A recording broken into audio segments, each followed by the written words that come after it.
Selamat malam. Kali ini saya akan mempresentasikan tugas semiotika.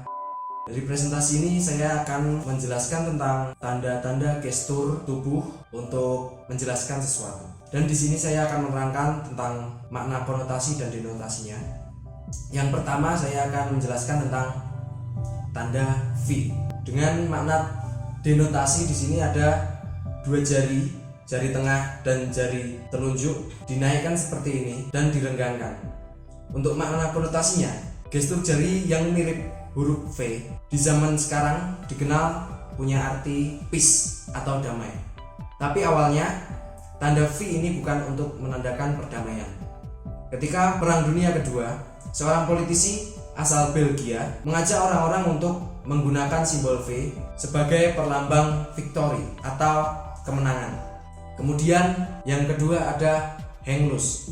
Hang loose berbentuk seperti ini, jadi menaikkan jempol dan kelingking dan menaruh ketiga jari menekuk seperti ini.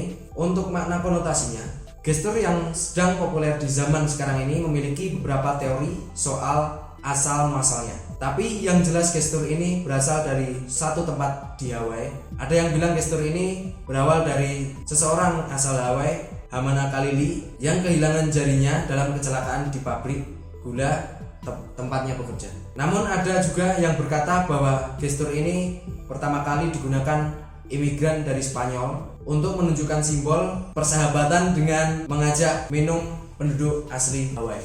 Pendapat lain bilang kalau gestur ini digunakan para pemburu paus sebagai sinyal ketika paus akan ditangkap.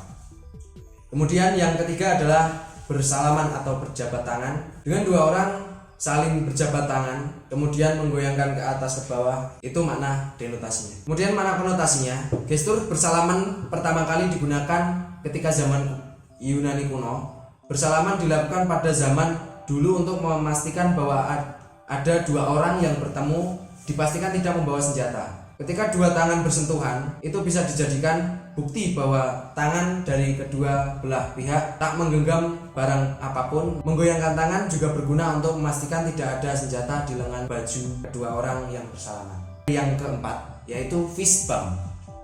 Fist bump berbentuk ketika dua orang mengepalkan tangan kemudian menyentuhkan antara keduanya, itu namanya fist bump. Fist bump memang pertama kali digunakan dalam olahraga tinju profesional sebagai salam pembuka dalam pertandingan berlangsung. Jadi ketika ada dua orang petinju saling fist bump atau menyentuhkan kepalan, itu tandanya adalah tinju mulai berlangsung. Yang kelima yaitu tanda tanduk. Mana denotasinya? Kelingking dan jari telunjuk mengarah ke atas, jempol menahan kedua jari ini. Atau mungkin terkadang juga ada yang bentuknya seperti ini. Makna konotasinya adalah biasanya disebut salam metal. Ini memang pertama kali digunakan untuk melambangkan tanduk kambing yang merupakan ikon Satan pada zaman dulu. Ronnie James Dio yang juga merupakan vokalis Black Sabbath adalah orang yang membuat gestur tangan ini jadi terkenal dalam ranah musik heavy metal. Dan yang mengejutkannya, Ronnie terinspirasi menggunakan simbol tangan ini dari neneknya yang merupakan penganut paham paganisme. Menurutnya paham tersebut sangat cocok dengan ideologi yang dibawa Black Sabbath. Yang keenam ada high five, mengangkat tinggi tangan dengan semua jari naik ke atas. Nah, untuk mana konotasinya, ini sebenarnya tak sengaja ditemukan. Kejadiannya dimulai ketika pemain klub baseball LA Dusty Baker melakukan home run yang ke-30. Dusty Baker mengangkatkan tangannya ke langit sebagai perayaan. Glenn Burke yang merupakan teman satu tim Baker kemudian mendekatinya dan secara refleks melakukan high five. Karena menganggap hal itu keren, mereka berdua meneruskan kebiasaan high five hingga gestur tersebut terkenal hingga sekarang. Yang ketujuh ada hormat. Jari semua dirapatkan dengan dinaikkan dan dirapatkan, kemudian diletakkan di samping pelipis dengan sudut yang diciptakan sebesar 45 derajat. Dengan makna konotasi, salam hormat pertama kali digunakan kesatria Prancis pada abad pertengahan. Mereka melakukan hormat untuk menyapa satu sama lain. Seiring berkembangnya waktu, dunia militer juga melakukan salam hormat tersebut dengan membuka helm dan topi yang digunakan.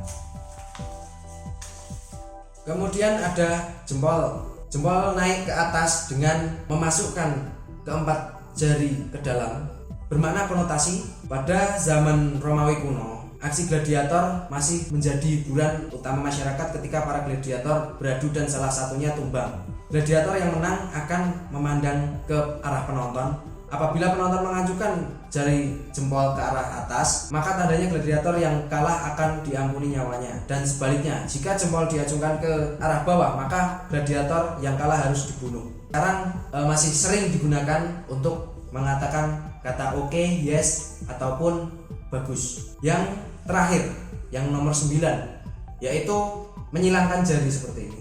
Dua jari telunjuk dan jari tengah diangkat ke atas kemudian disilangkan seperti ini.